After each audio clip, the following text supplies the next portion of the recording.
Look at this, juicy turkey meatballs served with rice and a soft wrap on the side. That's what we're making today. Simple, flavorful air fryer turkey meatballs you can use for dinner, meal prep, or even quick wraps. Now let's quickly break down how they come together.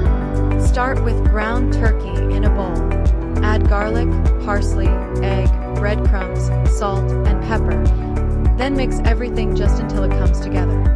Don't overmix. That's the secret to keeping them soft and juicy. Once the mixture is ready, shape it into small, even meatballs.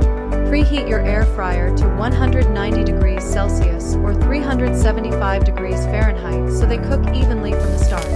Place the meatballs in a single layer in the air fryer basket. Now let them cook until they turn golden brown on the outside and fully cooked inside. While they're cooking, you can prepare rice, wraps, or even a simple dipping sauce.